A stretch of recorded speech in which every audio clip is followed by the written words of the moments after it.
jab, uppercut, leave you laid out on the floor. Try to duck and roll, hit and miss, now you counting stars. Should've practiced more, should've hit the mask, get out there more. Claim that you're the best. You gotta show me, son. Actions over words, baby boy. Is you real or what? Talking way too much, world come. Back sports, talking way too much, world come. Back sports, talking way too much, world come. Back sports,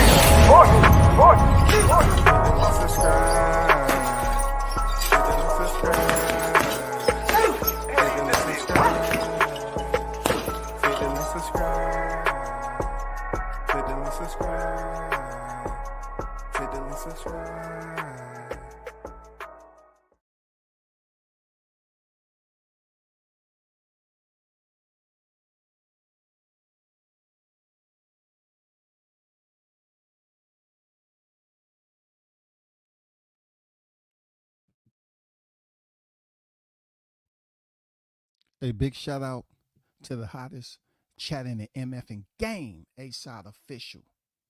No negotiation needed, period. Shout out to the first in the building, Stickin' Boys Fishing and Sports on deck. What's good? Salute to you, brother. Mike is in the building. See you on deck. Salute. And big shout out to those who are en route to once again tune in and turn up. As you're looking at the description, it says mysteriously, Tank Davis #1 Ring Magazine lightweight rankings. But WCS has questions. Yes, I want to itemize this, provide a much more detailed Q&A. And also I want to touch on the situation that's going on with Ryan Garcia and what, Bill Haney is saying, which, a lot of you all, I don't know if you are embracing it, or you just look at it like it's just something that he chooses to, use for conversation and waste a little time and just, put himself out there in the airways once again. I mean, it's a wild west right now when it comes to these boxers retiring for fun. Wolf tickets is at an all-time high right now. You know what I'm saying? All that barking and meowing is at an all-time high. You know what I'm saying? All them crickets chirping. All these people believe that they are now experts of performance-enhancing drugs. They're feeling some type of way because they want you to treat them like they're part of the commission. They want to come with these extremely heavy, one-sided, biased punishments that they believe Ryan Garcia should get because he did it so well. He made a mockery. He made fun out of something that's supposed to be a policy, a guideline in boxing. He hasn't been taking it serious, so to speak. And WCS is going to remind you what I said years ago about Ryan Garcia. This is the only fighter that I had like a short clip that I made myself about him capping. And I also made one with his face on a time watch, a stopwatch back in the day, for those of you that may have and may not. But I did. And we're going to talk about it. Shout out to JD in the building. Shout out to my guy, Big Blunts and Boxing on deck in the building. Salute to you.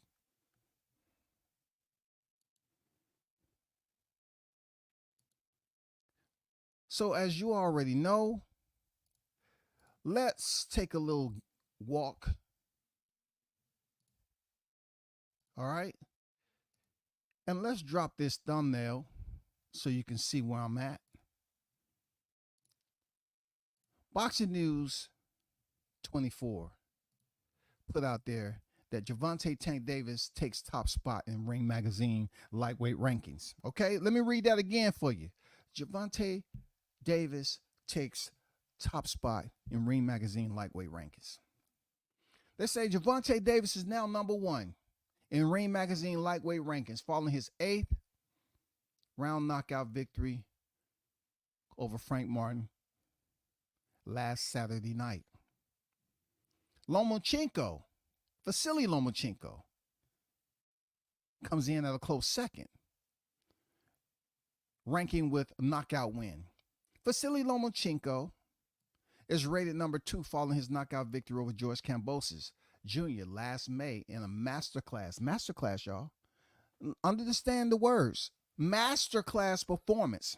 Lomachenko 36 looked as good in that fight as he's had when he first turned pro in 2013. Look at the words, listen, look, read, but don't be mesmerized and finessed.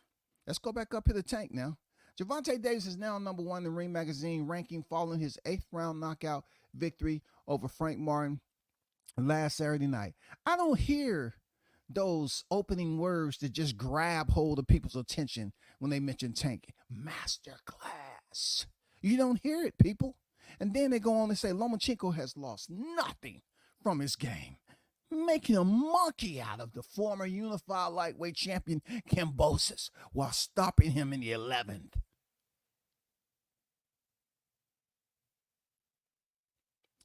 Cepeda, William Cepeda, surprises at number 3, overtaking Stevenson. Overtaking Stevenson.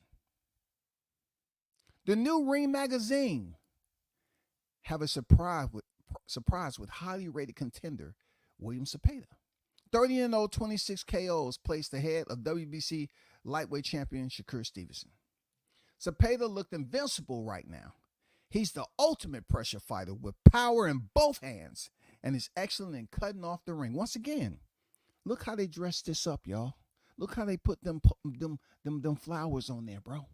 Tulips, orchids, roses. I mean, all the dressings that you would say, oh man, it smells so good. The way they was just dressing this up with all the flowers, the decor. But when it came to Tank Davis, in this specific order, you don't hear all those words like masterclass. You don't hear all these things like highly rated. You know what I'm saying? Invincible.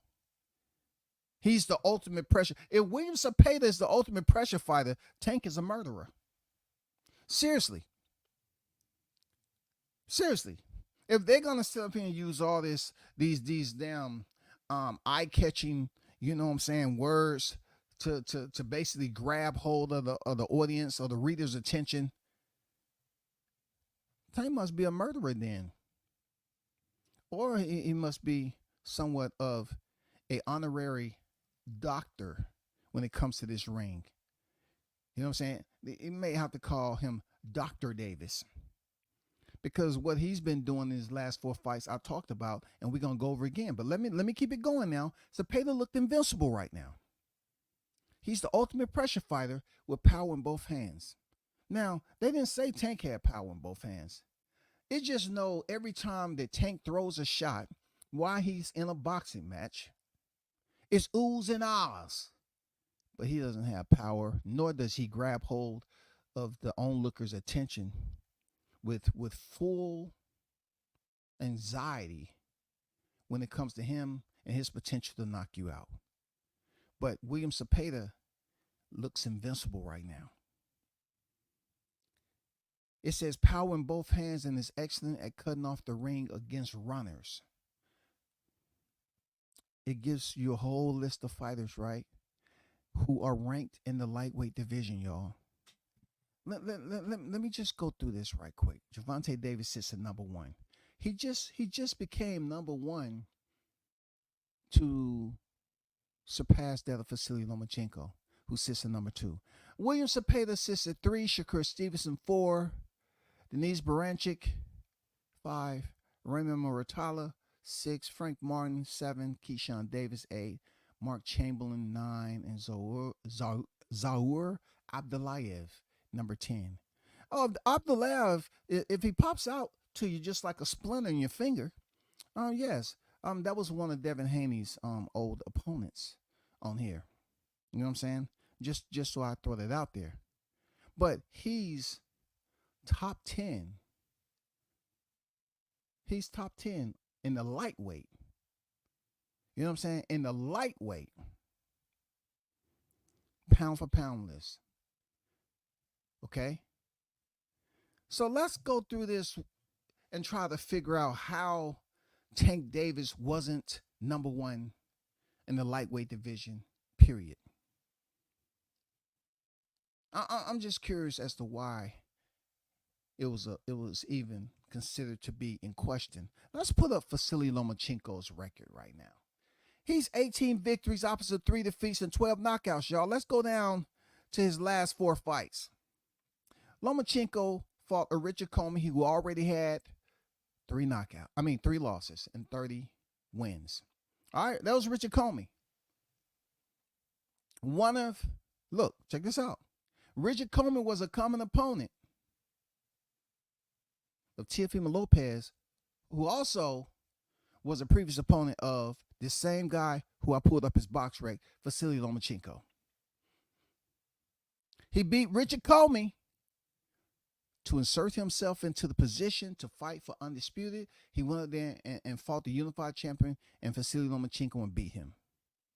But coming back around, Lomachenko felt that he had to fight Teofimo's so-called leftovers to basically align him in position within ranks to face Teofimo Lopez if he beat Cambozo.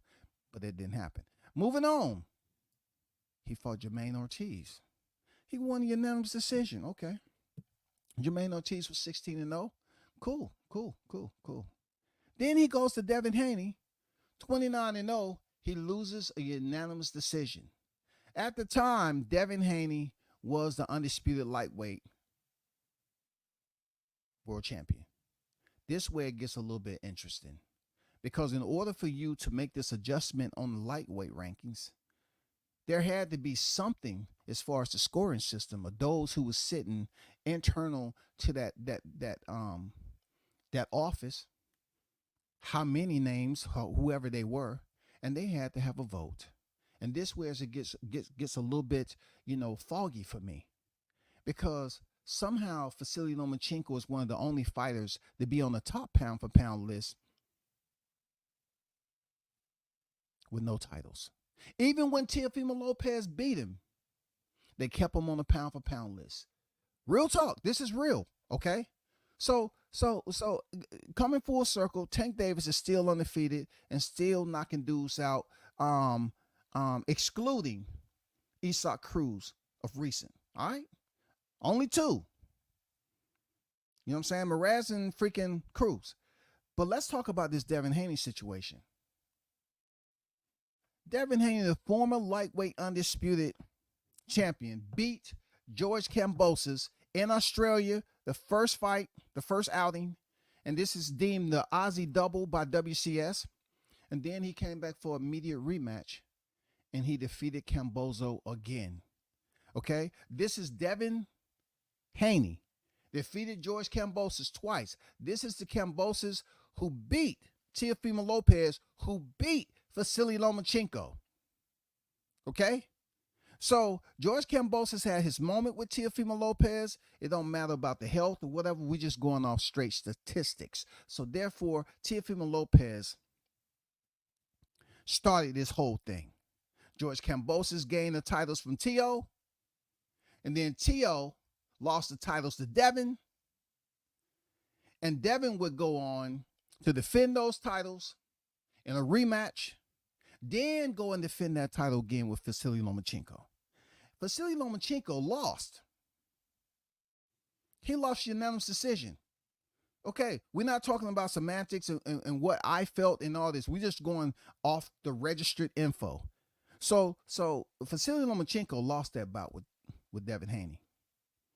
That was in May of 2023. All right. It clearly tells you right here he lost, right? So, moving on to George Kambosos. George Kambosos has 2 losses. What was his 2 losses attributed to? That's George Kambosos, 21-3, 10 knockouts. Okay. At the time he had 2 losses, and those losses came from Devin Haney, the same person who beat Lomachenko. Those 2 losses from Kambosos came from Devin Haney. All right? The same guy who beat Vasily Lomachenko. The only reason I'm repeating this shit because I don't understand, once again, what are your points to gauge how you adjust people in the rankings? Now, Lomachenko goes in here and beat George Kambosos. A George Kambosos who had already lost the titles to Devin Haney. Okay, we can go back. He had already lost the titles to Devin Haney.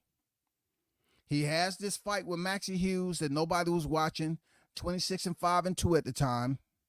All right, and then he goes in there with Vasily Lomachenko. Lomachenko steps in there with George Kambosos and stops him in the 11th round. But yet, Boxing News 24 said it was a master class. Look at the process. It was a master class. So they give Lomachenko the nod for beating George Kambosos, who lost to Devin Haney twice, who beat Lomachenko, and all of a sudden this dude was in the number 1 rankings in the lightweight division? How does that even work? Real talk, how does that even work? I don't get how that works, y'all. How was Lomachenko in the rankings number 1 off Richard Comey or Jermaine Ortiz? Let's say a Devin Haney lost. What put him number 1 in the rankings? Because Gervonta Davis was inactive or something? Was that it? Because he was still in the rankings. But you can't say, well, we're gonna have it's a legitimate reason to have Lomachenko number 1 in lightweight rankings, coming off a Kambosos win. Coming off a Kambosos win. So how how are we mirroring this up? I don't get where they are getting this criteria from. That George Kambosos, his stock value on Boxing Wall Street somehow increased by losing twice to Haney. Haney beat Lomachenko, but yet Lomachenko beats Kambosos. Are they giving him credit because he was a former undisputed champion? Because Lomachenko never had the titles in his possession. So what merit are they going off of? What point system? What voting system? You know, what is the format that you're going to say that Lomachenko deserved to be in the number 1 slot in the lightweight division? Because it doesn't make sense if you're talking about George Kambosos and him coming off losing the Aussie double, fighting Maxie Hughes and going here and losing to Lomachenko. And Lomachenko get high praise for stopping him in the 11th round. That makes no sense. And out of his last 4 opponents, you know what I'm saying? He had 1 stoppage, and that was George Kambosos. But let's go over here, though. Let's go over here to Gervonta Davis.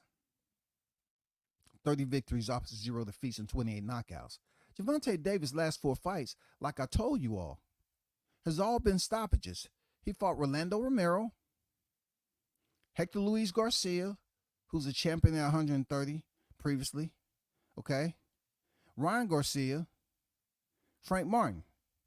Now, you're probably saying to yourself, well, they probably gave him credit for Kambosos being a former unified champion.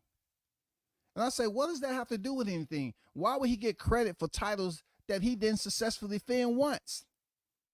And then the guy who actually defended his title twice, in Devin Haney, you lost to. You lost. So what puts him in front of Gervonta when Gervonta Davis still has 0 defeats on his boxing ledger, bro? He's still knocking dudes out. And now all of a sudden he fights Frank Martin, who never stepped in there with somebody to the likes of Tank Davis, and he did him accordingly, right? He did him accordingly. He got him up out of there.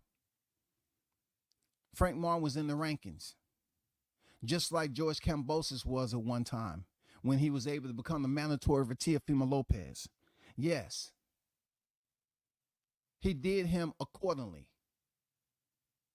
But what I'm not gathering is, what is the format for which they're gauging to put Tank, based off his win with Frank Martin, into the number 1 slot when he already should have been there? This shit don't make any sense how Lomachenko gets these therapeutic exemptions, these two-time gold medal Olympian headlights that they use to allow him to just shine a light on his pathway. Oh yeah, that's good. I like those beams right there. Hey, appreciate that, Loma.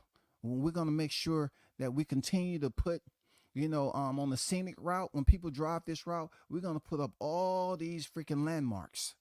We're gonna make sure when they come driving down Lomachenko Boulevard, they're just taken back with amazement. They're mesmerized. I don't get it how Lomachenko was number one when the former undisputed champion defeated you. Now, the whole entire time, Tank Davis has moved into number one off Frank Martin, but he has no more titles than he did when he was behind Lomachenko. Somebody please make it make sense to me, because it's not making any. If the man don't have any more titles than he did, and Lomachenko is still sitting with one title. Tank already had one title prior to Lomachenko fighting for the vacant now. It would have been different if he would have beat Devin Haney when he was undisputed, but he didn't. He came up short. He did get I don't know if he got a little extra pay because Devin, he pushed him, and then they wanted to, fine him and shit like that. But he fights for the vacant IBF title from a former undisputed world champion who never defended his title. But yet somehow, some way, Tank was behind Lomachenko just because Lomachenko picked up the IBF. The very same title that was left for him to make a full sweep at the lightweight division previously. Before Teofimo came on, all he had to do is fight for the IBF title, and that would have been it. But he wanted to get elevated the franchise champion. All I'm doing is just putting little bookmarks out there to help y'all understand why it's so confusing when it comes to this ranking system, especially Ring and all this other shit that goes on when it comes to Lomachenko just hanging out. And then Tank, he doesn't have any other more belts. Yes, he was elevated to WBA Super, but he has no more belts than he had before. But yet he defeats Frank Martin, which he was in defense of his title. And all of a sudden, he elevates to the number one ranking, which Frank Martin, he didn't have any more higher stature than George Cambozo. George Cambozo already had a loss. Frank was undefeated. Tank is still undefeated. So what criteria are you going off of based off his win over Frank Martin in defense of his title? And Lomachenko was fighting for a vacant IBF title. How did he gain FICO points to be ahead of Gervonta in the first place? I don't get how they just maneuvering these ranking systems. You can't even take it serious, because his last 4 fights, this man has stopped. In his last 6 fights, they average altogether, you add them up, they have a total of 119 wins. All their O's were stolen by the same guy. You can't say that for Vasily Lomachenko. And truth be told, man, people get mad because, I always said Lomachenko was a bit overrated. You know what I'm saying? They get mad, but they keep this man on the list when he loses his titles as TO. They keep him on the list. He stays on the list for quite some time with no titles. I'm talking about the pound for pound list, not the lightweight rankings. I'm talking about the pound for pound list. And he was on there just camping out, moonlighting for the longest of time until they finally moved him off the list. But yet, he was ranked number one in the lightweight division based off what exactly? Seriously, based off what exactly did he do? Jermaine Ortiz put him there in the last 4 fights. Jermaine Ortiz, I can see if he would have got a win over Devin, but he couldn't do it. You can't go off Richard Comey. Richard Comey didn't have a title. You know what I'm saying? Richard Comey did not have a title the time he stepped in there and Lomachenko beat him. Jermaine Ortiz didn't have a title. Devin Haney had the titles and he lost. Then he gets an opportunity like no other, and he fights George Kambosos for the vacant IBF title, and he wins via stoppages. Stop. But yet, Tank goes in there and fight Frank, who didn't have a title, haven't been previous champion, and I'm trying to understand how can you adjust the rankings to all of a sudden like you give Tank a constellation prize for going in there doing what he's been doing his last 3 fights before he stepped in there with freaking Frank Martin. He already been doing this shit. He went in there and knocked him out. So how does it change? He didn't pick up a title. He defended his title again, regardless if he was the WBA Reggie title holder or the WBA in previous fights. His past 3 fights prior to stepping in there with Tank. That's all I'm saying, people. You know what I'm saying? What criteria you basing these adjustments from? I mean, what are y'all going off of? You know, how are we supposed to be educated and learn when some of your moves on these lists doesn't make any sense? Let me see what the chats. Maybe somebody has the key to life over in the chat about this topic. Maybe that's it. You know what I'm saying? Maybe that's it. Somebody Greg on deck. What's good? Damn right, he been number 1. Shout out to Mr. Gumbo, a.k.a. Hot Grease in the building. What's good with it, Gumbo? I see you.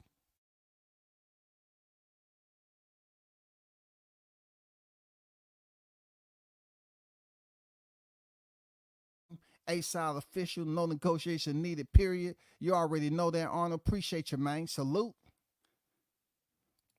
Shout out to the News by Shaw News Sauce Experience, a.k.a. Team Tucker official on deck in the building. What's good? The hottest in the game, the sauce. What's good with it, bro? Tank is getting highlight knockouts.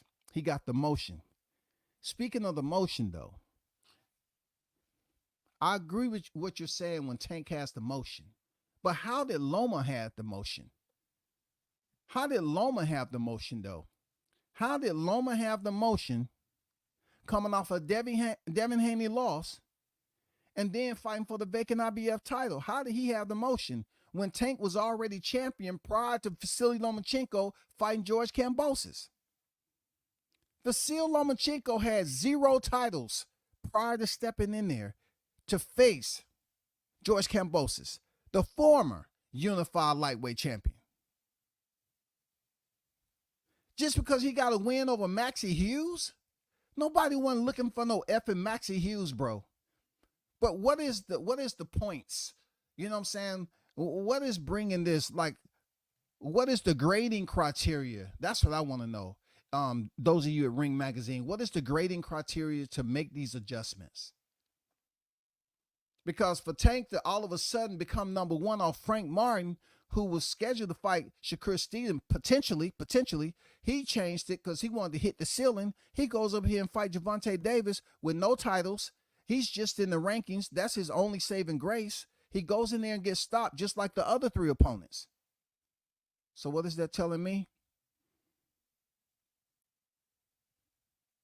What was your grading criteria again on Frank Martin? Just because Tank's been doing what he should have been number 1 already. We're talking about Devin Haney at 140. He already fought Regis Prograis. He's gone.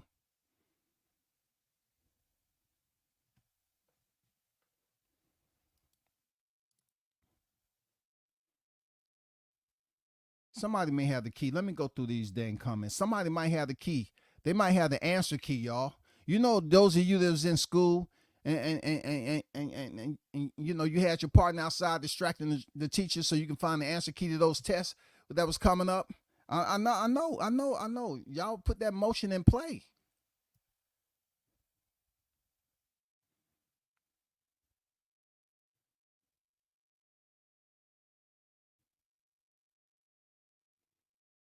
What up, bro? Well, I'm trying to get out of Baton Rouge. Yeah, they were limited edition. I had got those made up for the fight.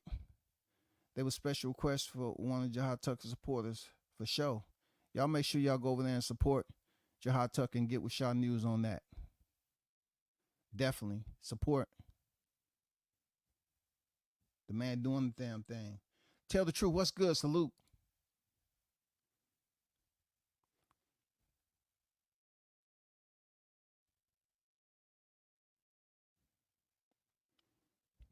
Okay, so Miguel, salute to you. He said cherry picks. Okay, so let's kind of touch on that, even though it's not anything of my topic that I choose to get amped about. You need to be more specific in cherry picks. I'm going to assume you're talking about Tank Davis because y'all come over here and y'all act like the forbidden language is to not talk about Lomachenko. That's a forbidden language. Y'all believe, you're going to be cursed or something if you say anything bad about Lomachenko. So I'm going to guess you talking about Tank. Okay. So tell me this. If you're saying that Tank was cherry picking, let's go down here and start with Masayoshi Nakatani, a fighter that Teofimo Lopez gave his first loss fighting for the title eliminated to step in the ring with Lomachenko. Masayoshi Nakatani, why did you fight him again? I don't know why Lomachenko fought him. Oh, because he was trying to think that he was going to get Teofimo Lopez. You want to talk about cherry picking? Richard Comey. So he fought Richard Comey, another common opponent, Teofimo Lopez. That wasn't cherry picking. What was the purpose of him fighting Jermaine Ortiz? Because he had an O on his record? What was the point in that? And look, he gets Devin Haney. He always been thriving. It is his quest to become lightweight undisputed. And all he had to do was get that IBF title before Teofimo Lopez fought Masayoshi Nakatani in title eliminator and took the title from Richard Comey.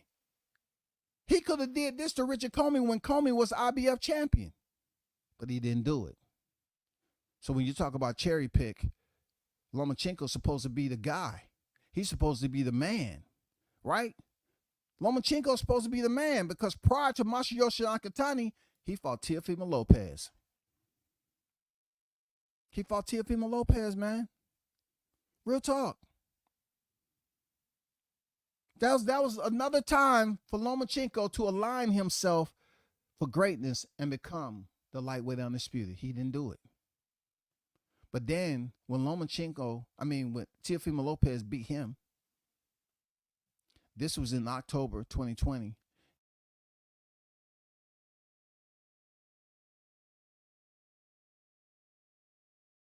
He fights Teofimo's common opponents. I don't want to say leftovers, but call it what you want. Nakatani and Comey beats them.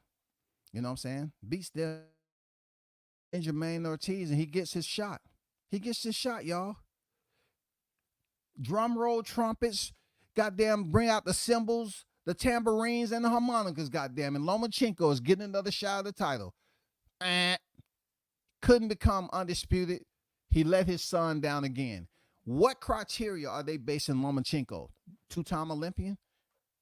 Now look, listen, y'all. I'll have to remind you of Lomachenko now. I like the guy. I've met him in person. I like Lomachenko, but I said he was overrated, and I just didn't like how he made his intro into the professional ranks. The man already had professional bouts at the WBS, and he didn't want those bouts recorded. They try to bring this man in the front door and say, we're gonna have him be a part of history and become we're gonna have him on the record books as becoming a world champion in the short amount of fight. In the second professional fight, he will become a world champion. But Orlando Salido being a hard-nosed, raw, uncut, you know what I'm saying, Mexican fighter, he said, you're not gonna have my name on there.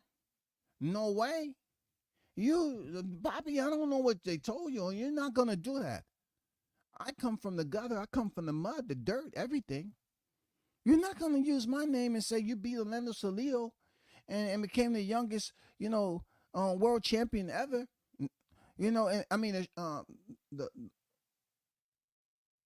A world champion in the shortest amount of professional fights. You're not going to have me on that record with you, bro.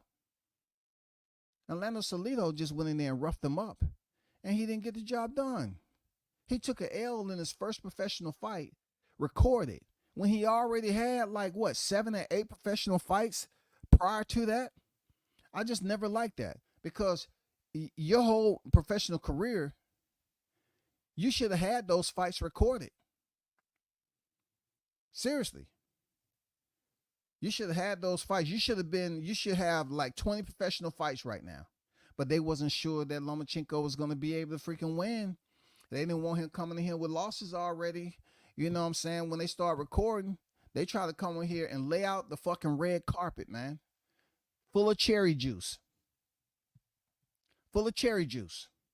They wanted everything to be great.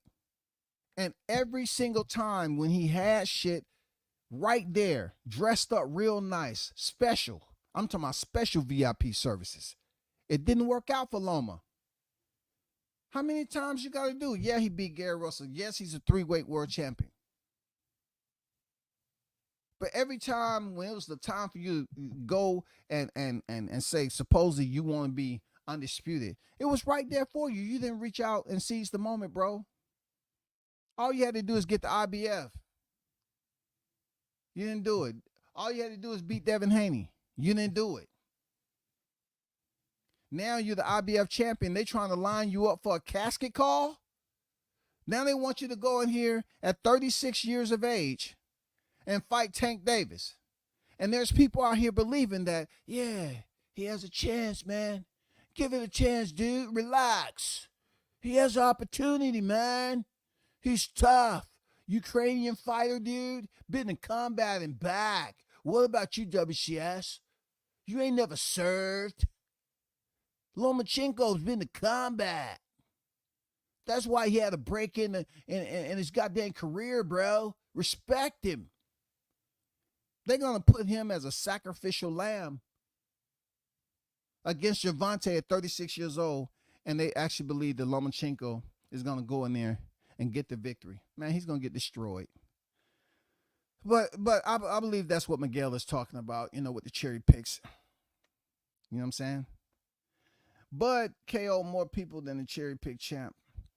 This is not comparable to Bud Crawford, because I don't want to dilute the topic when it comes to Tank and Lomachenko being in the same division. And Lomachenko is ranked number 1 in the lightweight division. But yet I'm just trying to determine how Tank Davis was ranked behind Lomachenko and for what reason. Because Lomachenko he didn't fight anybody that, you know what I'm saying? Like, it's not like he beat Devin Haney prior to him going in there fighting Kambosos, because the fight between him and Kambosos never would have happened if he would have beat Devin Haney. He would have already had the unification bout for undisputed. He probably would have been talking about retirement. But since he didn't beat him and the titles was vacated,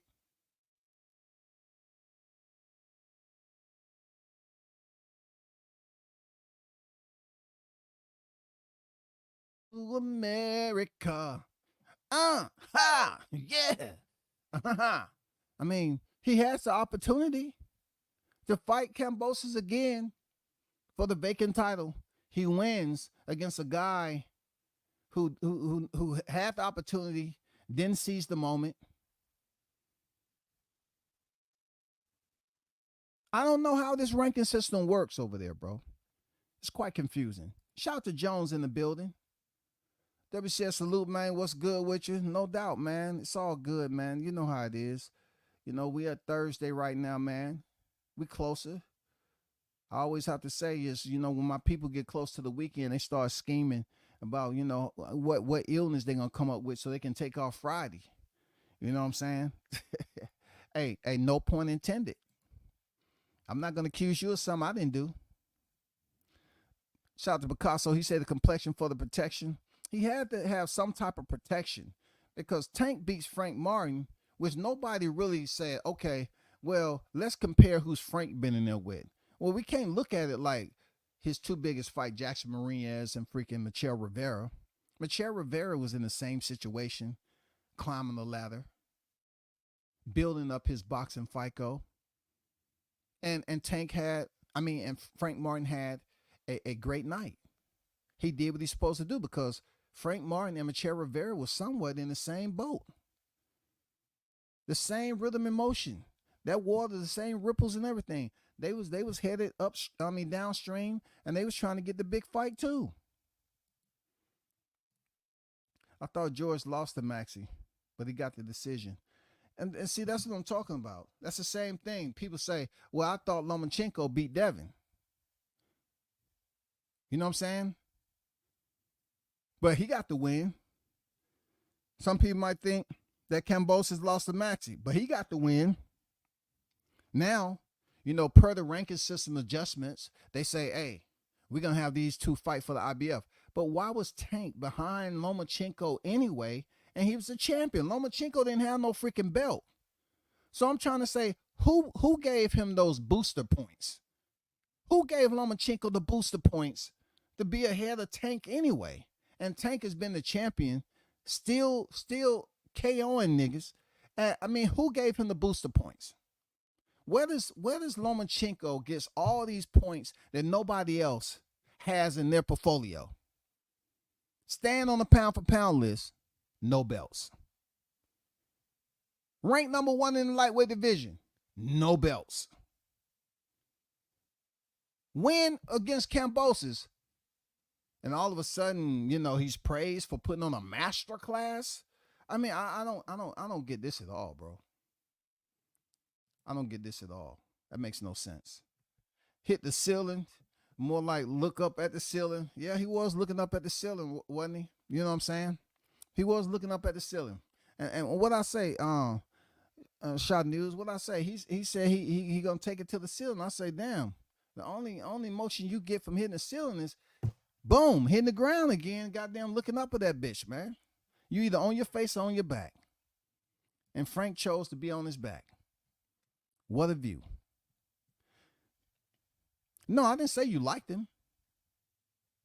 I just felt when most people say cherry picking, they always talk about Tank cherry picking. They don't never say that Loma's cherry picking. They always say Tank cherry picking because, people feel some type of way about him being the pay-per-view star he is, and people want to come out and he's not fighting the fighters that they want him to fight. But the fighters that they want him to fight, as Shot News would say, they don't have the motion to bring in the consumers and bring that money into that. Perfect example in what we just seen with Matchroom. Shot News made a good point off his live talking about Boo Sinners. They in the Ennis business right now. Why are they going to bid on freaking Devin Haney fighting Sandor Martin, and they are in the Ennis business? They're not going to waste money like that.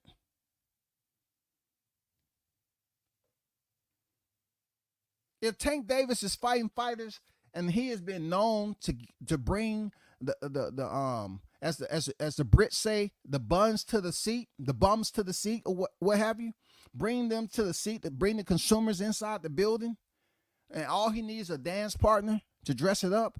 Those guys that they want him to fight, they don't have that type of motion, bro. So Tank has made a good point recently when asked about telling Turk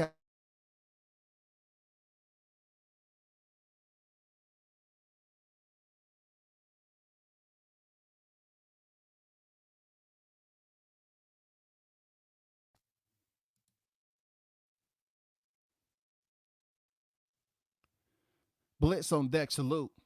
No easy KO for Tank. NA. Easy KO for Tank. If you're talking about freaking Loma, I just feel that Tank goes in there and give him, his casket closure. You know what I'm saying? His retirement fight. I don't see Lomachenko going the distance. I don't see Lomachenko surviving the pressure that Tank will put on him. Do I want to see the fight? Hell yeah. I want to see Tank go in there and unify. You know what I'm saying? The lightweight division. I want to see him go in there and fight the golden child, Lomachenko. Sure. If they want to sacrifice fighters like they did Frank, we in the sacrificial season right now, it seems like. I guess the meat is prime right now. Cause it's a lot of freaking fighters goddamn resting their head on that goddamn that grate with that charcoal and that fire coming up. It's some fighters out there being sacrificed like it's cool, bro. And I'm just curious to trying to find out, what evidence is out there as to why they had Lomachenko number one in the lightweight division when he had no titles. And Gervonta is still undefeated, still been a champion. And Lomachenko is getting praise off Jermaine Ortiz, Richard Comey, Masahiro Nakatani. I mean, how does that work? And then you beat George Kambosos, who really wasn't shit when he was the damn undisputed champion. He really didn't do nothing. He went over there and all he did was get paid enough to the point where he was able to afford a Ferrari and make a better living. That's all. He lost twice in his backyard. He didn't represent the Aussie soldiers like he should have. He went out twice. And then he gets another chance to redeem himself. Placed right back in a point where he gets to fight for a championship title. And he gets stopped. He gets stopped, man. I swear. He gets stopped, bro. Oh, yeah, George Kambosos. I don't know who decides the rankings, but Loma has always been highly favored. Yeah, he's been blessed and highly favored, and I'm trying to find out, it can't be the complexion. It has to be something more than the complexion. Because the longest Usyk was on the top pound-for-pound list, Lomachenko was somewhere in the bottom half of that top 10. For a long time, until they say, you know what? We can't really give him a buddy pass no more. It's been all about his boy, freaking Usyk, who's going out here doing what he's supposed to do. He's already been undisputed at the cruiserweight division. We can understand how he's coming up here and he defeated Anthony Joshua and became the unified champion. We understand all that shit, bro. He's been doing what he's supposed to do. And now, 2 division, undisputed. You're like in the shadows of your Ukrainian compeer, your colleague, your countryman. That's what Lomachenko. Somehow, it's a freaking buddy pass that was given to Lomo for quite some time. And before they said, "Hey, Usyk, we just want to let you know, didn't want to catch you off guard, buddy, but your guy, your man's Lomachenko, when you look on the pound for pound, he's not going to be on there no more. We exhausted all the points that he had. Expiration date came and it went, and he's no longer. So don't feel no type of way. We still love you, okay? We still love you there, Usyk. Okay, you're still invited to the annual Christmas party. Okay, all right."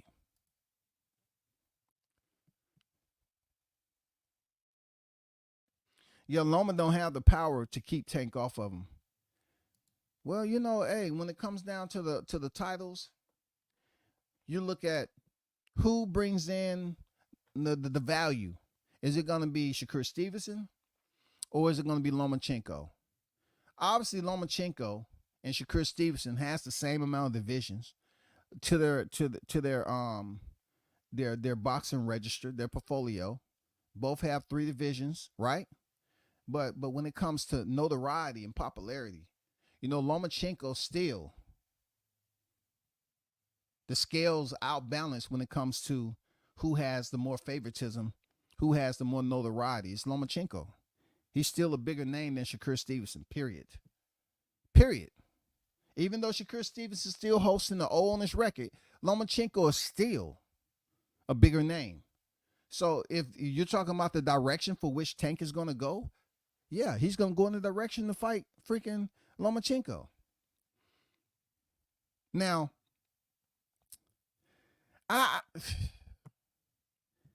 it seems like a easy sacrifice, bro. You know what I'm saying? It's gonna be brutal. People believe that the old Loma that they praised for his footwork against Rigondeaux, and all these fighters he was dancing around. I mean, bro, that's all well and fun, but goddamn it, Tank can dance too. It's just Tank dance is different. You know what I'm saying? All of a sudden you're dancing and you see him in front of you dancing, and all of a sudden you're waking up to the referee serenading you. That's the difference. Y'all can move around, pivot, reset, all this shit. At the end of the day, when he start going in that 36-year-old body, well, Lomachenko, he's really probably like, double Olympics. He's in his 40s, man. Lomachenko's in his 40s. He got some miles on that body. When Tank start ripping to the body, and then putting that pressure on Loma, and there's nothing that Loma can throw to keep Tank off his ass. It's gonna go downhill from there. It's gonna get bad from there. It's gonna go from worse to worse to worser to worses. You know what I'm saying? To worse infinity. You know what I'm saying? To worse Milky Way. To worse freaking black hole.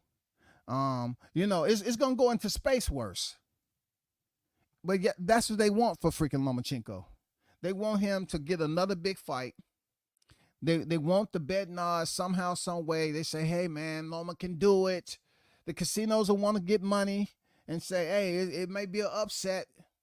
This is another way for boxing to try to recoup some of that money. To see can Lomachenko come up with a miracle, and it's not gonna happen, bro.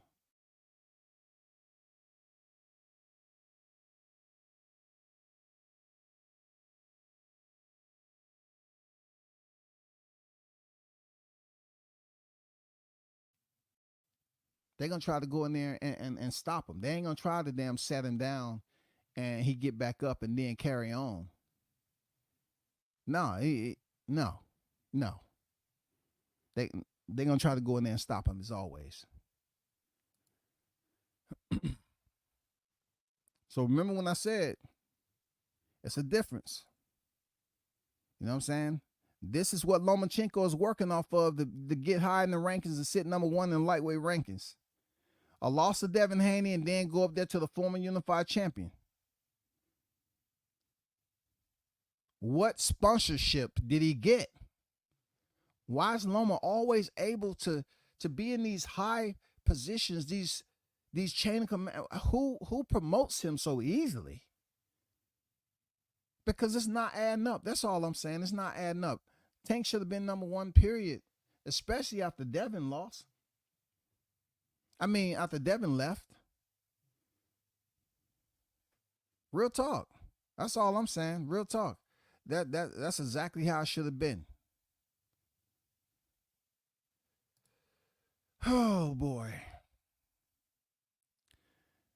I don't know if y'all heard this or not, but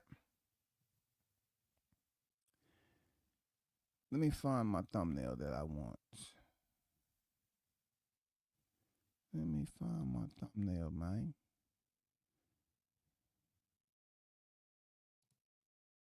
Is this my thumbnail?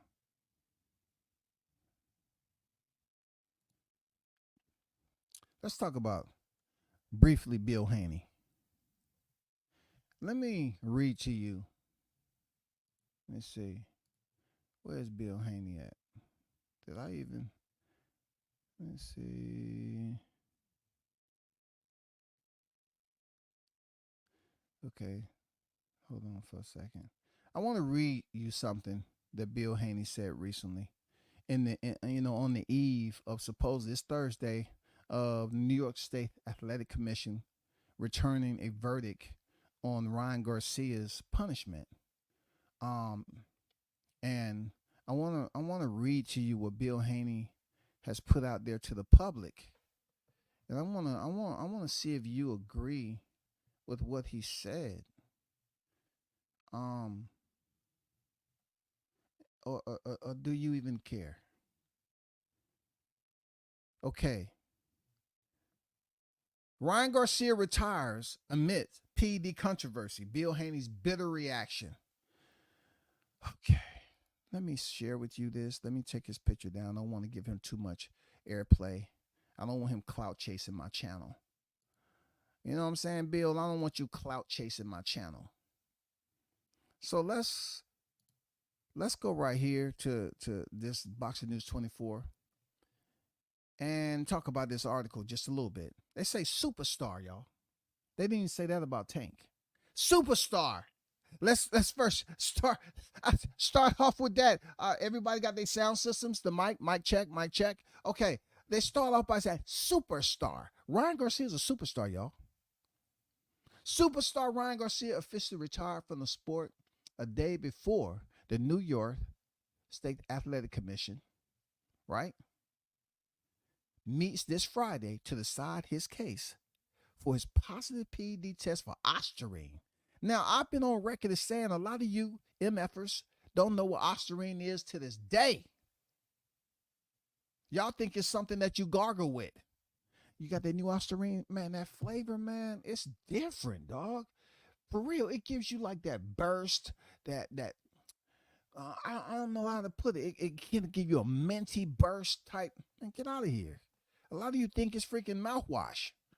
It is unclear if Ryan 25 and 120 knockouts is serious about his retirement, as this could be just a reaction to stuff he's dealing with in commission and other things. He has too much talent to stay retired for any time, especially with all the money he can make in mega fights against the top fighters. Many see this as a short-term retirement. So let me go up here and show you what they mean by everything Ryan is going through, okay?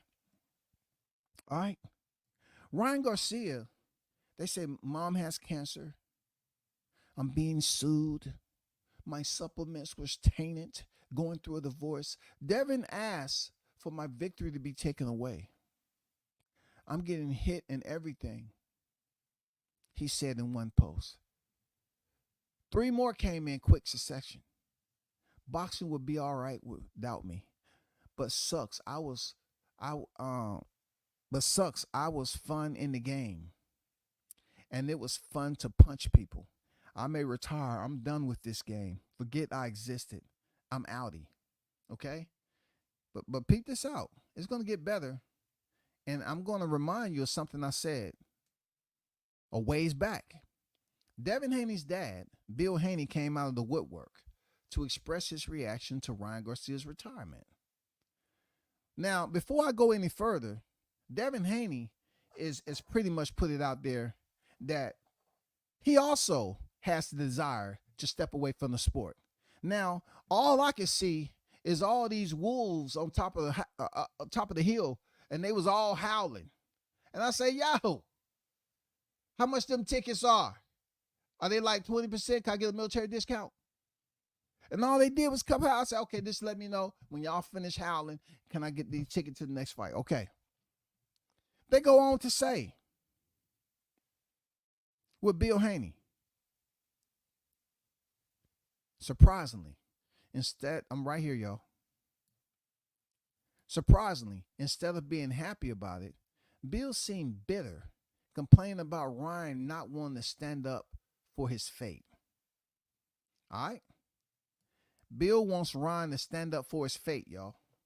Could Bill Haney be angry because his son, Devin, won't get the second giant mega million payday in a rematch with Ryan Garcia? The retirement throws a wrench into Devin's plans for the second fight. Haney's career looked bleak, and his market value is already evaporating. $1.5 million for a fight against Sandor Martin? Wow. So you can tell that the masses, right, those individuals with voices, they're not holding back with Devin, man. I mean, they got the steak knives out, dog. For real. They got the steak knives up. They chopping this up into thin slices. For real. They taking their time with this topic right here, because the confusion comes into play with Devin Haney saying he retired and then Ryan Garcia saying he's retiring. I want y'all to always know that WCS has put it out there that the hocus pocus of boxing is not just a fake. It's not something that goes down in Vegas. This shit is real. The way I put out there and say they puppetizing the consumers in boxing, that's true. There will always be hocus pocus in boxing, and it deals with the fighters too. The fighters are responsible for putting this hocus pocus shit out there. The promoters are responsible. It's just a collaboration by a lot of entities in the sport of boxing. Why would Bill Haney be angry that his son won't get the second giant mega million fight when your son went on ESPN and said he didn't want to fight Ryan, God damn it, in a rematch? Do y'all think about, you authors just put it out there? You just want to say something crazy about somebody? Bill Haney shouldn't feel no type of way about his son missing out on a mega million fight because he has already voiced that he has no interest in stepping in there again. It's against his morals and principles for a fighter to pop dirty for Osterine. Osterine now. Most people, you know, I've heard, even myself, have brought up Miguel Cotto, a fighter who I believe to this day is still going through, possibly side effects from fighting the Antonio Margarito fight when he took all that punishment, not knowing that Margarito gloves was loaded. But he went back in there, rematched him, and he beat his ass. So I say that to say this. If they believe that Osterine is a new cognitive drug that Ryan Garcia used that allow him to come up with the proper timing and technique and his strategy to be the highest that we ever seen it when it comes to his IQ, the way he executed his boxing strategy, they need to legalize that shit. If Osterine is one of those drugs that works on cognitive production and execution and all these faculties, it enhances your physical mechanics and so forth. It allows those workers that's over and sending those messages back and forth over synapses gap to goddamn really put you in a whole different state of mind. You're trying to say it can improve the technique? You're able to go in there and do shit that you never did? We need to get this shit legalized in boxing ASAP because it is productive to the sport. If Osterine allowed Ryan Garcia to enhance his boxing skills to beat Devin up the way he did, I want legalized right goddamn now so Devin can take it, Ryan can take it, and I want them to have a rematch. Because the last time I checked, when Miguel Cotto stepped in there with Antonio Margarita, it didn't have nothing to do with no Osterine. It just had something to do with the equipment being altered. And that was against the rules and regs, therefore set and established and implemented in the sport of boxing. But we're not even talking about that because we know Miguel Cotto is cut from a different cloth. We know Antonio Margarita is cut from a different cloth. But in this era, a lot of people want to see the fight. So I'm saying, like, goddamn, if you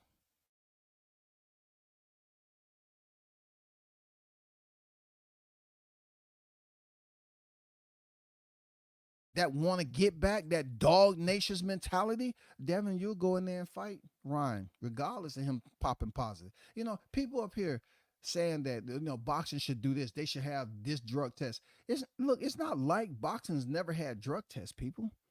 What the fuck are we talking about? Boxing has drug tests all the time. Just because Ryan Garcia tested negative, right, in his previous testings leading up to April 19th, and then on 19th he tests dirty, and then 20th, it goes into the process where you say there's people who get paid to implement this investigation. To begin this investigation, thorough research, take their findings, and formulate a conclusion. That's all. So you all out here complaining that Ryan should do, listen, it's people that get paid to do this shit. But in the end, let's just say Ryan gets suspended. I still believe him and Devin, with all the momentum and the backstory, and now that y'all are real rivals, isn't that what we talk about, y'all? Rivals? Now that Devin is talking about possibly going up to 47, why wouldn't you fight? Fight at 47. Run the fade back. Run the fade back. Bill Haney, I'm looking at it like, bro, you always talk street smarts. Y'all hold on for a second.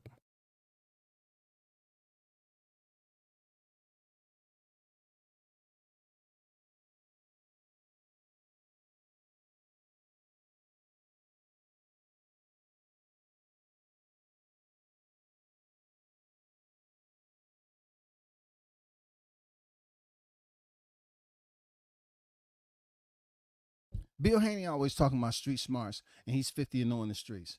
Well, I want to suggest this to you, Bill. You heard WCS talk about we have a lack of rivalries. The Terrence Crawford and Errol Spence situation never had the opportunity to blossom into a rivalry because of the ass whooping Errol Spence delegated on July 29th, right? So therefore, if the purse bid for Devin Haney was under $2 million, right? It was a very low payout that he was going to get to face Sandro Martin. That should tell you that Devin is still has some work to do to build up his freaking his stock value, right? His appraising value. He still has serious amount of work because Tank Davis is looking at, that type of money that they put in the purse bid. He's laughing. He say, first of all, I ain't going to no purse bid. First of all. So I'm saying you got to get with somebody who made you the most money again. I thought that's what it was about, Bill. I thought that was the street smart aspect of it, getting money. So if you're willing to get money, right, you all have a backstory now. It ain't pretty. That's what sell fights. So you take the motion right now and you go back and people are going to look at it like, okay, we have a good fight. We have Ryan. We want to know if he really won that fight because he cheated. Then we have Devin is willing to take the rematch to redeem himself at 147 pounds. What is up? You know what I'm saying? What is up with y'all up here talking about he shouldn't fight him again? Man, y'all niggas are getting soft with this boxing shit. Y'all act like this sport has been something of a sacrilegious freaking combat art of war. You know what I'm saying? From the freaking Christian Academy of combat specialists. The accredited combat college, under the guidance of pastor. You know what I'm saying? They don't go recruit these damn fighters from no freaking Christian convent. Y'all niggas up here whining, bitching, and complaining, talking about he shouldn't step back in there with Ryan. He cheated. Listen, when you talk about a fighter who made his biggest payday off the very same name that people are talking about him the last couple of months, he's the reason why people are mentioning your name. And you too have had the desire, and you made it public that you too was going to take 2 years off. So therefore, instead of y'all selling wolf tickets and playing and puppetizing the fucking media about retiring and shit, why don't you just put it in motion behind the scenes and call them up?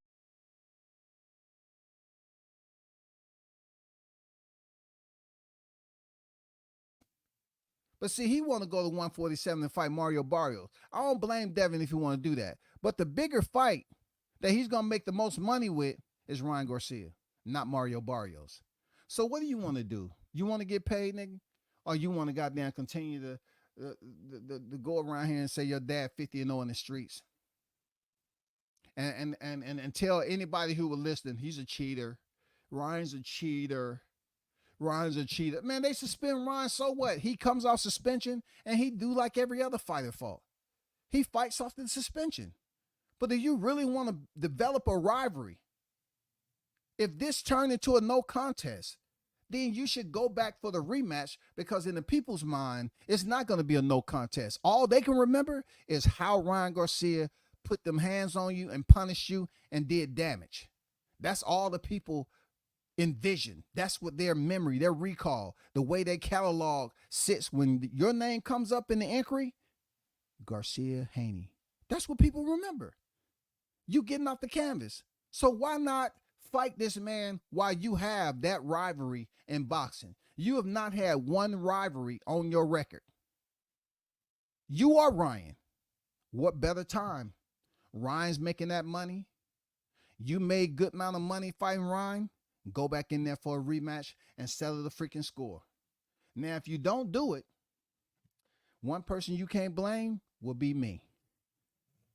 I don't care how much, Bill Haney want to, say what he say about me, but he know damn well what I'm saying makes sense. Y'all all about the money, right? They out there purse bidding you to San Martin. Why? And Eddie Hearn's up here. And then, like I said, Shaw News putting out facts. They're in the Ennis business right now. They're not in the Haney business. And you send a shot at Matchroom, what are they supposed to do? Have loyalty towards you? Boxing is a business. It still is a business. That's why I'm telling you. I'm suggesting that you and Ryan Garcia do business. Come back around after you all finish goddamn playing around, talking about you retiring and shit in your 20s. Come back around and put the word out there and say it's going to be a rematch. And that shit will catch fire. Because believe it or not, Devin, you have some shit to stand on. That is, Ryan tested positive. That's what's saving you right now, outside of people just looking at the steel frames of you being punished and getting off the canvas. Ryan, it's a lot of people that has basically took a liking to Ryan, that he went in there and did what he did to you. Yes, he tested positive, but he's a bigger name. He's able to get away with a lot of the dirty shit. And he made the shit after the fight interesting. The stuff he did, the comments he made, all this other shit, played around with people's freaking feelings and emotion. You have the perfect opportunity, Devin, you and Ryan, to develop a rivalry and make millions. If you feel that you going in there and making another huge payday is going to jeopardize the truth because you feel like you can't go in there and beat that man, just put it out there. Just put it out there. But you know damn well you can request that it's going to be testing. So somehow, some way, you believe in your heart of hearts that Ryan Garcia, he was juicing, and that's the reason he had it. Well, make sure in the next fight, contractually, you implement in there. But I'm telling you, Haney and Garcia, it's not a lot of fighters that develop rivalries and able to get 3 paychecks. Right now, you in the same situation as Canelo and Triple G. Even though their first fight was a draw, your first fight may potentially be a no contest. But in the fans' mind, you can go back and fight a rematch. Boom. Whoever wins that, it's almost like, okay, let's see a third. That's saying if it's not another stoppage. I mean, stoppages stop the rivalry, so to speak. If it's not another beatdown. That's all I'm saying. But it's a way for you, Devin, to elevate your appraising value in boxing. Because right now, Ryan Garcia understands that he can make that money. You, not so much. That's all I'm saying, brother. That's all I'm saying. You can take it however you want to take it. You know what I'm saying? I know nigga like me, man. I know Bill always want to, feel the way he feel about what I'm saying because, I'm not one of the paid channels out here. But let's go on. I want y'all to listen to what Bill put out here, right? He said, without Ryan, Haney's career is on thin ice.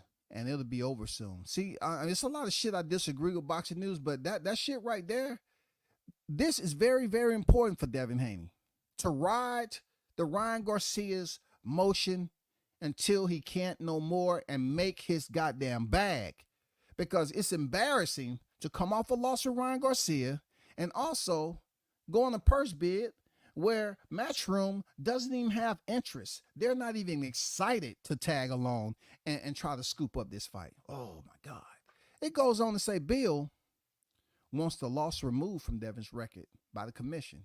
And it ain't even going to take it, but it ain't going to take it away in the real sense with the fans. Ain't that what I just said? Isn't that what I just said? Humanistically, the recall memory is always going to have that flash.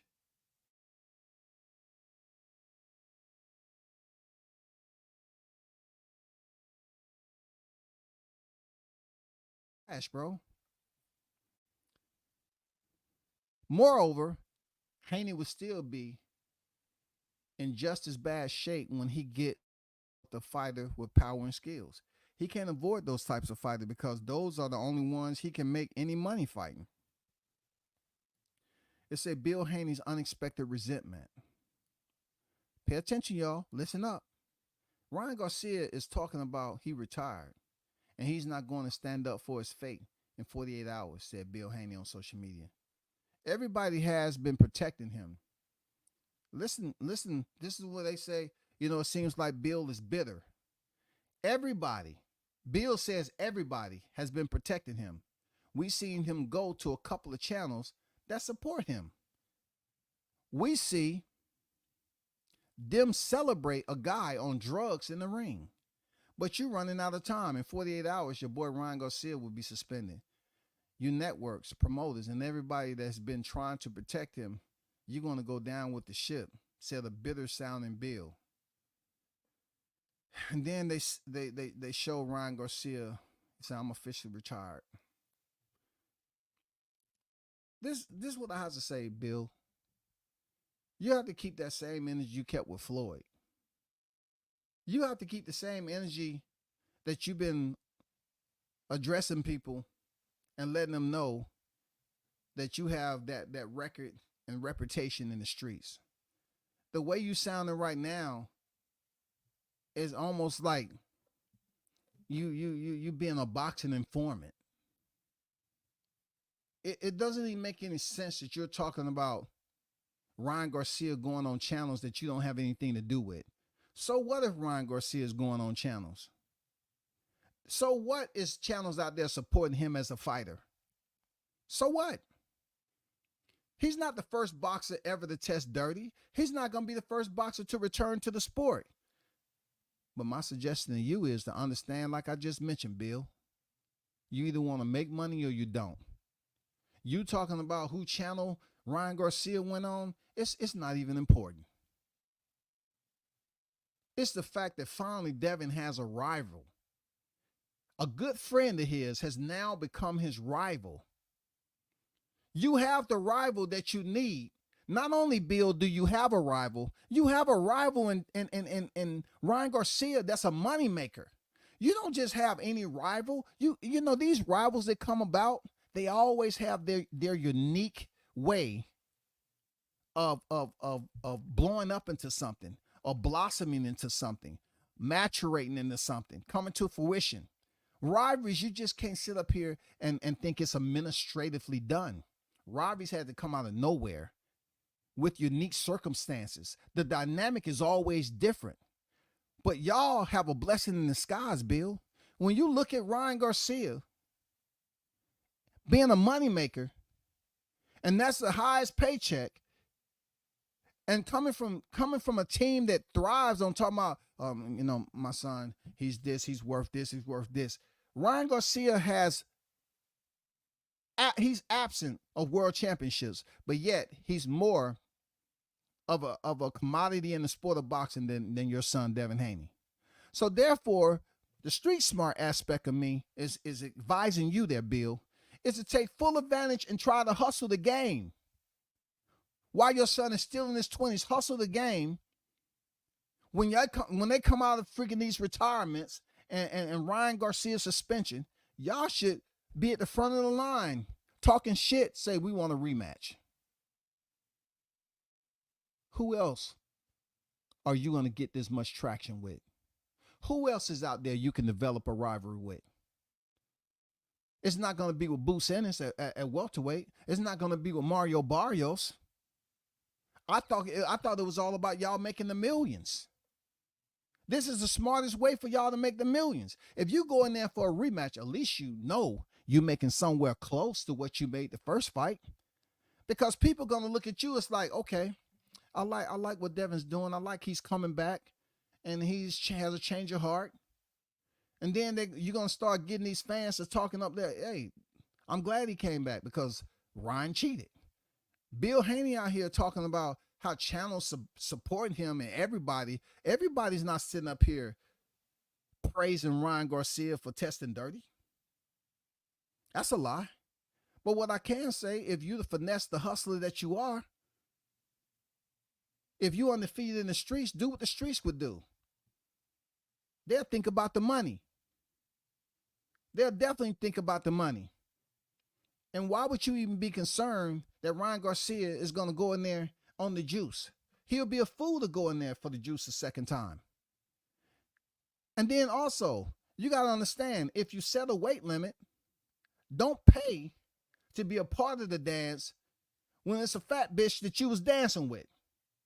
If you were looking for a fine motherfucker to dance with, you go in there for what you want to goddamn dance with. Okay, this is who I got. You don't go in there and say, well, you know, I've used this call service before.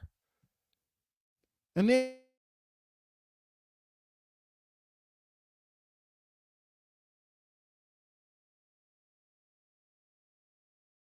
yeah, you got a discount price. So you get a discount bitch. Yeah. I mean, come on, bro. You are in the perfect position to know what's ahead of you and to make millions of dollars fighting a nigga that screwed y'all over. It's all about getting the bag. It's all about the hustle mentality, right? There's nothing else to be said, man. For real, there's nothing else to be said. Bill, if you're going to go ahead and talk about channels and you talk about everybody's going down with the ship, well, guess what? Why don't you think about the bag that's on the ship? Think about the bag that's on the ship. It's plenty of motherfucking ships that has sunken back in the day, and now they damn finding the motherfuckers under the water, and they have valuables to it, and they have all this treasure and shit, and they're goddamn bringing that motherfucker to the surface, and shit is damn millions upon millions upon millions of dollars. You might want to think about that scenario, bro. You want to think about that analogy. That ship is nothing you have to be worried about. But what you can do is ride that bitch back in to another payday. What does Devin have to lose? He's already been undisputed, and he has a title in second division. Not most fighters can do that. Why don't you goddamn take advantage of the rival that you got with Ryan Garcia and get back in the goddamn saddle and say, this is who I want to fight after Devin comes off this fake ass retirement. You're not going to make nowhere close to the money that you're going to make with Ryan Garcia, especially when people have a clear understanding to the backstory that y'all got and what happened to you, you know, how the fight turned out, and you coming back to run it back at a higher division. Don't let it turn out to be Crawford Spence, where Spence just gave up a huge ass payday. It may be potentially one on the horizon if he beats Fundora, but we ain't talking about that. You know, we're talking about doing rematching in 154 immediately, and it didn't happen. This is different. Seriously, Devin, you didn't get stopped, but the way the fight played out is somewhat similar to what happened to Spence. But look, the commonality between both of these fights is all four. You all make good money.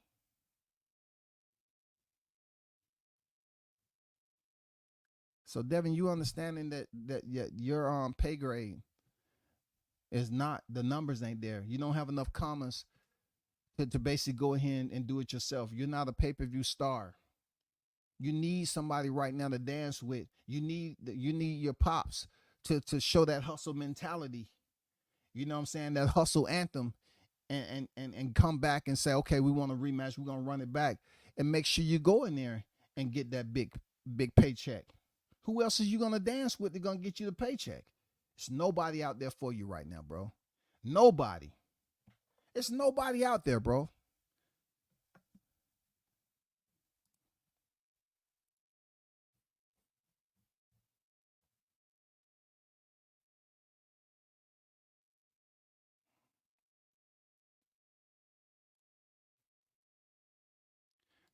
Shout out to Toby Bartlett, Mr. International in the building. Salute WCS in the hottest chat in the YTC. We're global, baby. We're global. Yes, sir. Turn up the gas on this mofo. Give the cheat the full heat. Hey, man. He want Ryan Garcia to get a tan, goddammit. You know what I'm saying? And that's where it comes into play. Like these rivalries, they always have their unique circumstance on how they materialize into something. And when they do materialize, the boxers at this point in time, the way the sport is going and shit, y'all better scoop up this money when you can get it with a rivalry. Where are all the rivalries at? Where are all these rivalries? Fighting fighters more than once when you got money makers. Not that both fighters aren't big, but people want to see the rematch. But we have a money maker in Ryan Garcia. And we pretty much has a guy who made his highest payday fucking with Ryan Garcia. So why would you go in there and say, fuck cheating? If you are a sinner in life and you done goddamn cheated on something, that means you have cheated in your life on something. What's the big deal? You leave it up to the commission to suspend his ass, and when he come off suspension, you goddamn try to fight his ass. Because you know you're going to get the bag. Man, that's all I got to say on that. You know what I'm saying? Y'all going to look real funny out here if you know that there's a rivalry. That's the easiest you can get. People been talking. You have people for Team Haney. You have people for Team Garcia. Either way it goes, man, y'all have a backstory in a short period of time that's done hit the headlines all over.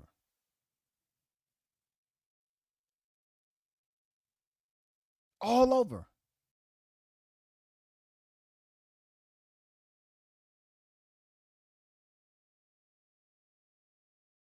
Well, fighters, is with a moneymaker. Forget just a simple rival.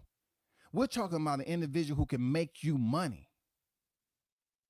Not everybody has that luxury tax.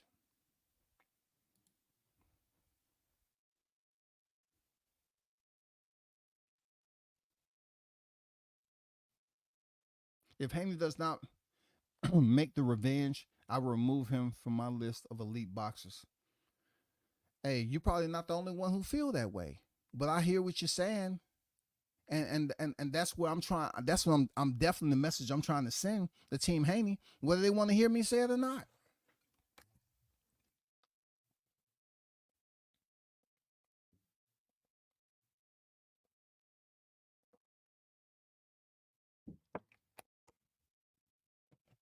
Hold on for a second, y'all.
Let me see.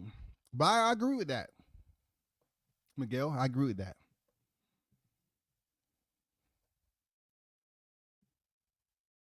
Shout out to $1 Million Molly, man, Jamali Tucker.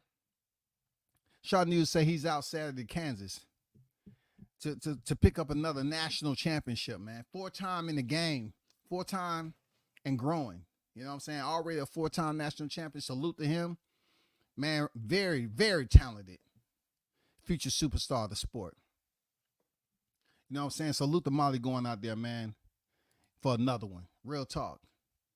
That's your Hot Tucker's young brother. You know what I'm saying? That young bull.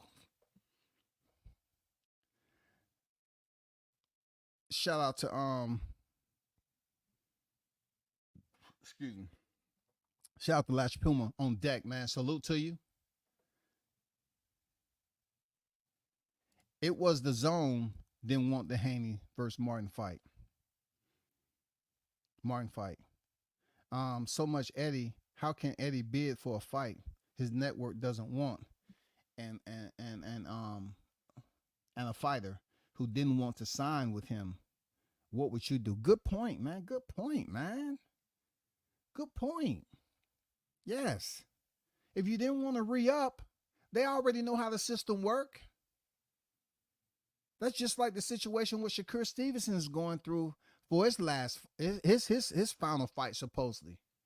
You know what I'm saying? Solid point. Solid point. Real talk.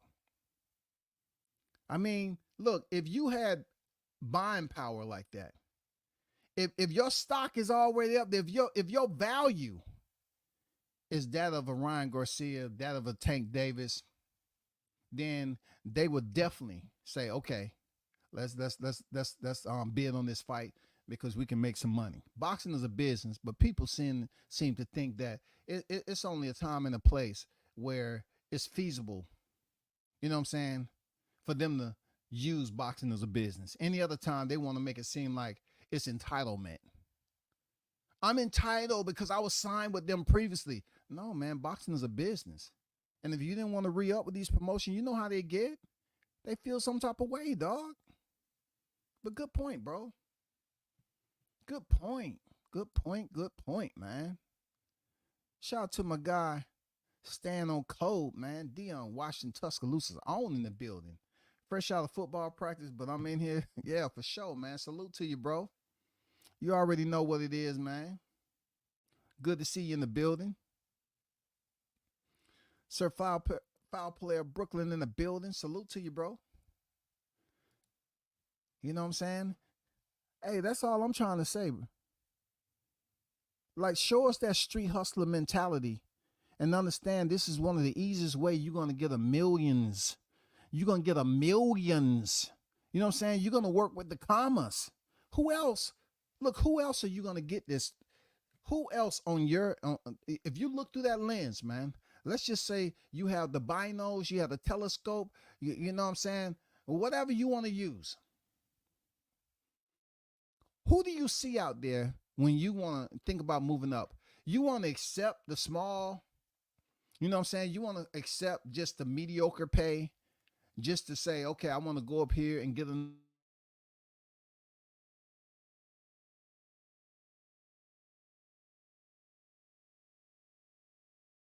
opportunity for you to take advantage before people forget this rivalry even happened.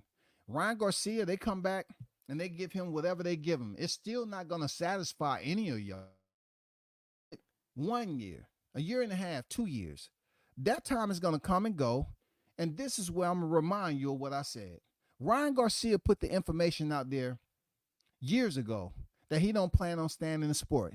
WCS said around 26 years of age, he's 25 right now, Ryan Garcia was thinking about going into Hollywood. Oh, I said no, Ryan Garcia probably be in Hollywood because he has the looks to be in Hollywood and he's already been on that side. So when people look at Ryan Garcia, this is why I think it's so stupid.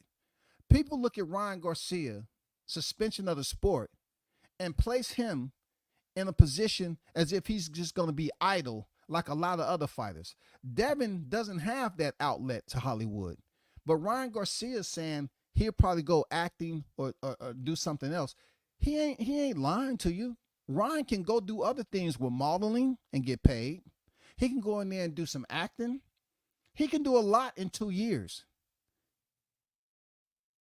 What Shanu said, you have options. Ryan Garcia has options. He's just not the average fighter that's sitting up here and you know, I mean, look at the Paul brothers. They got shit in Walmart. They got stuff everywhere. If they're not fighting, they're doing business shit. And that's where I'm at with it. Y'all acting like this dude's going to get punished in boxing and he ain't going to have no other outlet. Man, the dude is going to be out there doing other shit. He has people that are legitimate, making sure he moves and continue to move to make the bag. Not every fighter has that option. They're just not marketable like that. They don't have the looks for it. Bill Haney can go up here and talk about channels supporting him. That's not going to do anything to Ryan Garcia, because at the end of the day, the dude has options to go this place, that avenue over there, that street right there. You know, he has people in his contact list to say, hey, Ryan, guess what, buddy? I got some good news. You know, his agent call him up. I understand. You're on a little vacation from boxing. Good, good. That means you have more time for us. Okay? We have a gig for you. And it's going to pay you really good, Ryan. We want you to be in this movie and this, that, and the other. I mean, come on, bro. You think this dude is really going to be out here dehydrated, starving up in this bitch? He has options, man. Ryan Garcia has options. So why are people up here thinking, oh, I'm waiting on the suspension. I'm waiting on the suspension. Who gives a fuck? Nigga pop dirty for Ostarine, and y'all trying to make it seem like he's the first fighter ever in the sport. He's the first ever to do it. No, we seen the first to become two-time undisputed. We seen that shit. But this ain't the same thing. Y'all up here acting like his suspension is gonna bring joy and happiness to you all when you're talking about a kid who's up here saying, I'm 25, 100 million. It's a lot on my shoulder. I mean, this dude has other options, bro. That's gonna make him money. So whenever he decides to come back to the sport, Ryan Garcia is still going to have the value for which he left. I'm going to break this to you again. Nobody's going to give a fuck about Ryan Garcia testing positive for Ostarine if they didn't give a fuck when he was out here right the weekend after the fight, when all the news had broke and people is not drilling him with questions. What do you think is going to be when he return, when he go away from the sport, and people going to say, man, I want Ryan Garcia back. That was my guy. I like Ryan. I want him to come back. We need that entertainment. What do you think going to happen? He's going to come back and make more money, y'all. Real talk.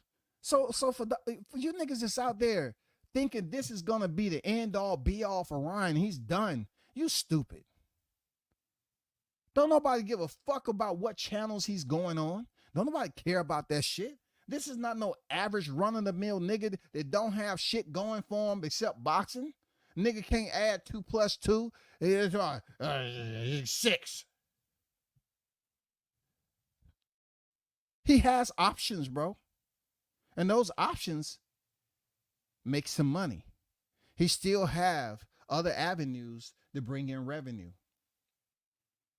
So you're talking about a talented, and you're talking about, you know, when they call Ryan a superstar, it's not more so his skills per se, even though we saw them on full display with Haney. It's more so the hats that he's wearing, boxing, and how many followers, and his social media loyalty, you know, to the fans who support him, you know, him bringing butts to the seats, you know what I'm saying? Him being a ticket seller. Yeah, they talking about that shit. Him being a superstar. It don't matter if he leave the sport today and come back a year and a half from now, Ryan Garcia will still be in the media doing that suspension, and people will still be talking about him as if he never left. This nigga's not getting off X. He's not getting off X and then returning on X when his suspension is up. X doesn't have anything to do with boxing suspensions.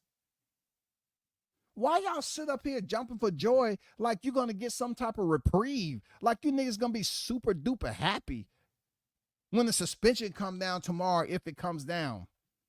This is not going to stop his motion, bro. This is what I'm trying to explain to y'all. Y'all get happy over a cat that has options, that's going to bring him millions.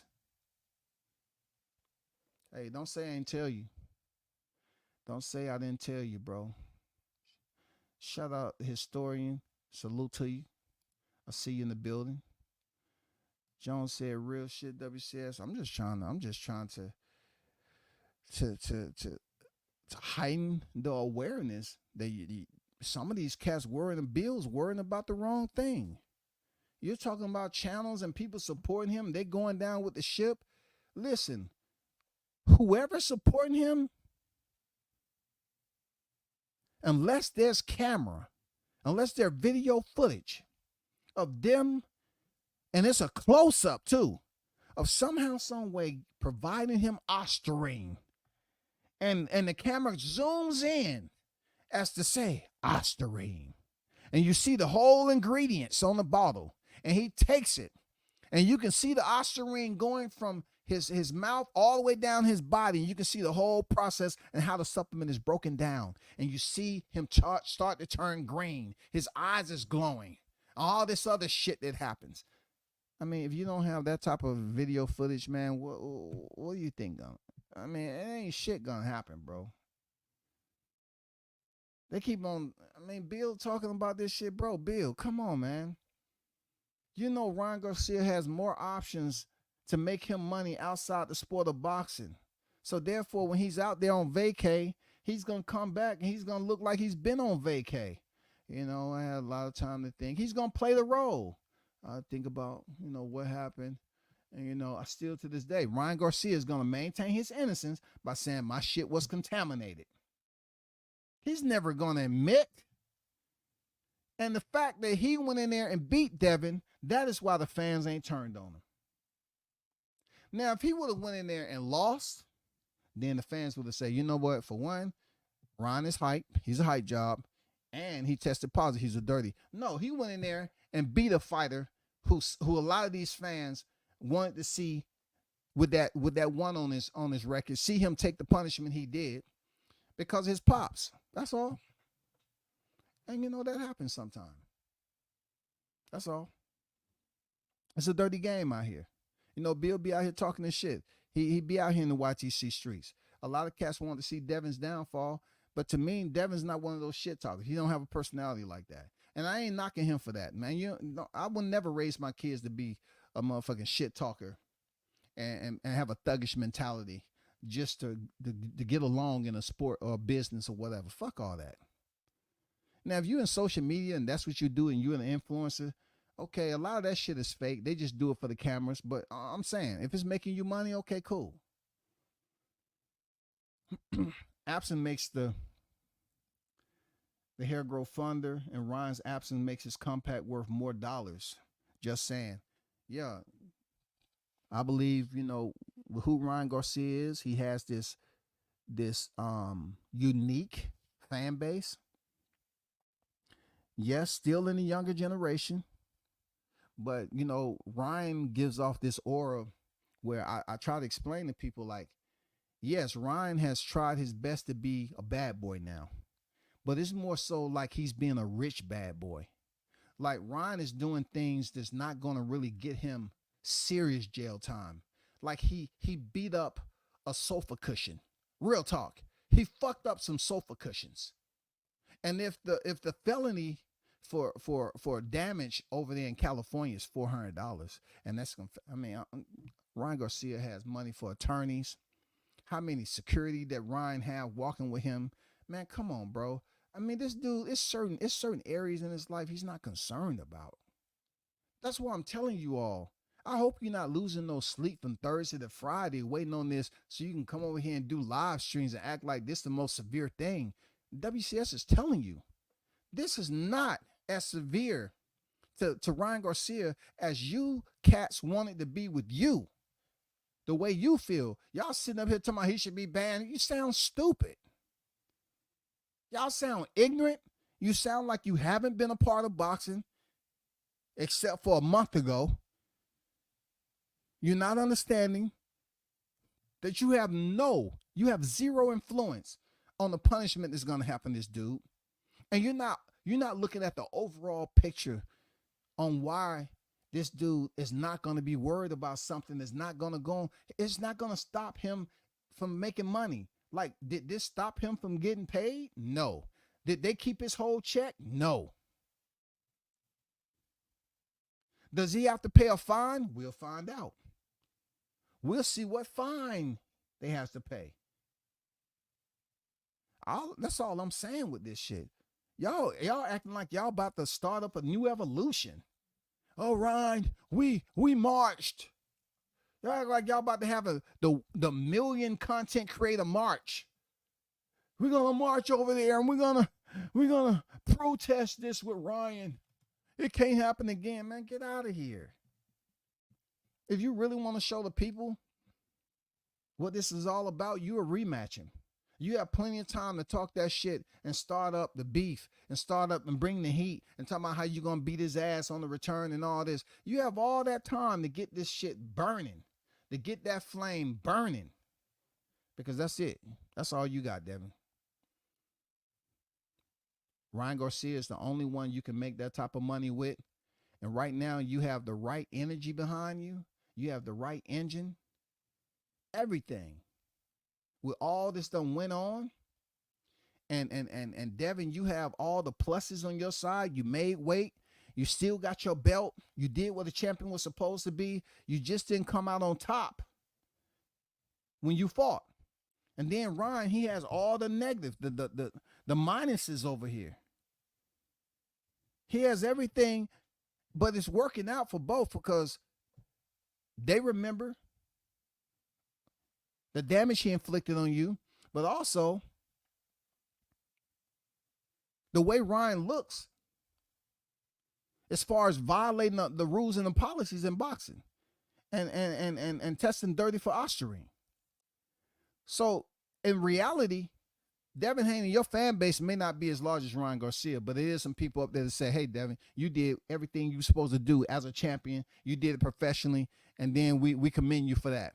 On Ryan's side, yeah, they're going to cuss him out and say, oh, you cheated and all that, but they can't prove that he cheated. And then you have the ones that's going to sit up here and say, well, why did he have to cheat if he wasn't afraid of his power? So you have to confuse people that's like, this is a bit much for me.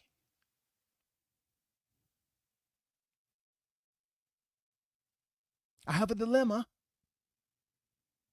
I don't know which side is right or wrong, because they're looking at it like, was his supplement contaminated? He did bring back some contaminated supplements. WBC Mauricio Suleiman said, yeah, supplements. See, that's what Ryan, he has to play with over there, and that's what Devin has to play with. Y'all get the point. Ryan gets a fine, but Ryan is going to be fine. Yeah, Ryan gets a fine.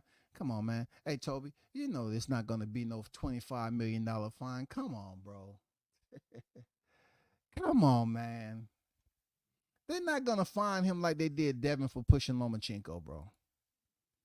You know what I'm saying? The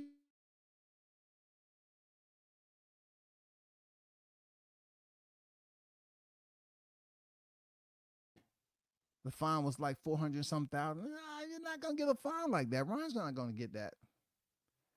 Because if they can't, if they're sitting in that shit right now talking, and there's some people that's in there have doubt in their mind that his supplement was contaminated, and he didn't do this, he didn't consciously do this with malice, hey, man, shit ain't gonna come out the way you want it to. That's all I'm saying.